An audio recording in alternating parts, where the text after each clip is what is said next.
জানিয়ে দিব এই মুহূর্তে আমাদের হাতে এসেছে বাংলাদেশের গুরুত্বপূর্ণ আপডেট সংবাদের শিরোনাম। শুরুতেই থাকছে একটি গুরুত্বপূর্ণ প্রতিবেদন। শেখ হাসিনা ও আওয়ামী লীগকে ছাড়া নির্বাচন মানবে না জনগণ, অংশগ্রহণহীন ভোটে বৈধতা সংকটে বাংলাদেশ। এ নিয়ে থাকবে আমাদের একটি বিস্তারিত প্রতিবেদন, তাই সম্পূর্ণ ভিডিও জুড়ে আমাদের সাথেই থাকুন। এবারে জানিয়ে দিব, একটি দল ভোট শুরুর আগেই কেন্দ্র দখলের পরিকল্পনা করছে, জানালো ব্যারিস্টার ফুয়াদ। সবশেষে জানিয়ে দিব তারেক রহমানের সঙ্গে ভারতীয় হাইকমিশনারের বৈঠক। এতক্ষণ শুনছিলেন হাতে থাকা আপডেট সংবাদের শিরোনাম, এবারে বিস্তারিত। তবে তার আগে অনুরোধ রইল ভিডিওটিতে একটি লাইক এবং কমেন্ট করে জানিয়ে দিন ভিডিও সম্পর্কে আপনার মূল্যবান মতামত। আরও জানিয়ে দিন ভিডিওটি কোথা থেকে দেখছেন বা কোন জেলা থেকে দেখছেন। শেখ হাসিনা ও আওয়ামী লীগকে ছাড়া নির্বাচন মানবে না জনগণ, অংশগ্রহণহীন ভোটে বৈধতা সংকটে বাংলাদেশ।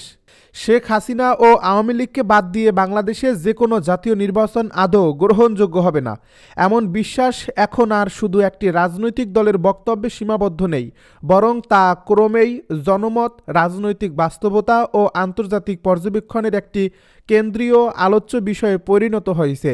দেশের রাজনীতিতে দীর্ঘ সময় ধরে ক্ষমতায় থাকা, সাংগঠনিকভাবে সবচেয়ে বিস্তৃত ও ভোট ব্যাংকে শক্ত অবস্থান রাখা দল আওয়ামী লীগকে বাইরে রেখে যদি কোনো নির্বাচন আয়োজন করা হয়, তাহলে সেই নির্বাচনের ফলাফল জনগণের কাছে যেমন গ্রহণযোগ্য হবে না, তেমনি তা দেশকে আরও গভীর রাজনৈতিক সংকট, অস্থিরতা ও অনিশ্চয়তার দিকে ঠেলে দেবে। এই আশঙ্কা এখন প্রকাশ্যে উচ্চারিত হচ্ছে বিভিন্ন মহল থেকে। বাস্তবতা হলো, শেখ হাসিনার নেতৃত্বে আওয়ামী লীগ শুধু একটি রাজনৈতিক দল নয়, বরং বাংলাদেশের স্বাধীনতা, পরবর্তী ইতিহাস, রাষ্ট্র পরিচালনা, উন্নয়ন ধারাবাহিকতা এবং আন্তর্জাতিক কূটনৈতিক অবস্থানের সঙ্গে অঙ্গাঙ্গিভাবে জড়িত একটি শক্তি। যার ফলে এই দলকে বাদ দিয়ে নির্বাচন মানেই দেশের একটি বড় অংশের রাজনৈতিক প্রতিদ্বন্দ্বীকে অস্বীকার করা, যা গণতন্ত্রের মৌলিক চেতনাকেই প্রশ্নবিদ্ধ করে। সাধারণ মানুষের মধ্যেও প্রশ্ন উঠছে, যে ব্যালটে নৌকামার্কা থাকবে না, যেখানে দেশের সবচেয়ে বড় রাজনৈতিক শক্তির অংশগ্রহণ নেই, সেখানে তারা কেন ভোট দিতে যাবে, কাকে ভোট দেবে এবং সেই ভোটের মাধ্যমে তাদের মতামত আদৌ কতটা প্রতিফলিত হবে।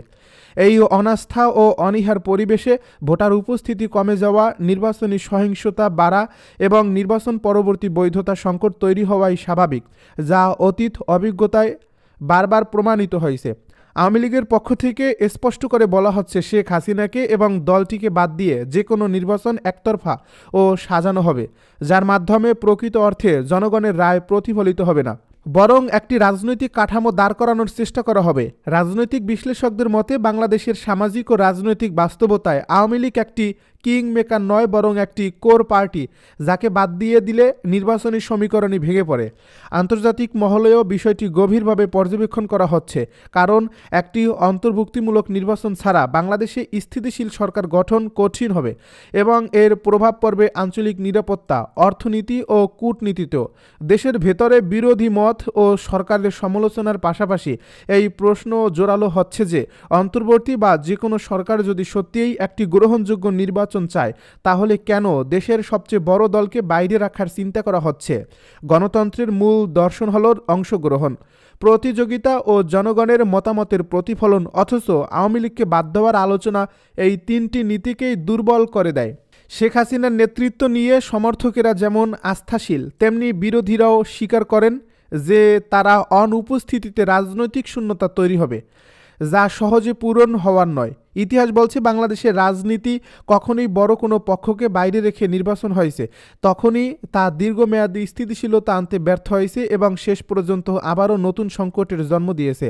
এই প্রেক্ষাপটে জনগণের একটি বড় অংশ মনে করছে, শেখ হাসিনা ও আওয়ামী লীগকে বাদ দিয়ে নির্বাচন করার চেষ্টা মানে জনগণের ভোটাধিকারকে সীমিত করা এবং রাজনৈতিক বাস্তবতাকে অস্বীকার করা।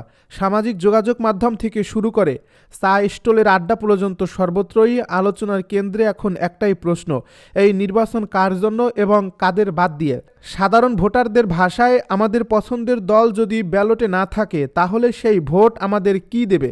এই প্রশ্নের সন্তোষজনক উত্তর এখনও কেউ দিতে পারেনি, যার ফলে নির্বাচন যতই সামনে আসছে, ততই স্পষ্ট হয়ে উঠছে যে শেখ হাসিনা ও আওয়ামী লীগ ছাড়া কোনো নির্বাচন শুধু বিতর্কিতই নয়, বরং তা দেশকে আরও বড় রাজনৈতিক অনিশ্চয়তার দিকে ঠেলে দেবে। যা থেকে বেরিয়ে আসা সহজ হবে না। সব মিলিয়ে বলা যায় বাংলাদেশের বর্তমান রাজনৈতিক বাস্তবতায় শেখ হাসিনা ও আওয়ামী লীগের অংশগ্রহণ ছাড়া জাতীয় নির্বাচন আয়োজন করা মানে জনগণের আস্থা হারানো, গণতন্ত্রের ভিত্তিকে দুর্বল করা এবং ভবিষ্যতের জন্য নতুন সংকটের বীজ বপন করা, যার ফল ভোগ করতে হবে পুরো জাতিকেই।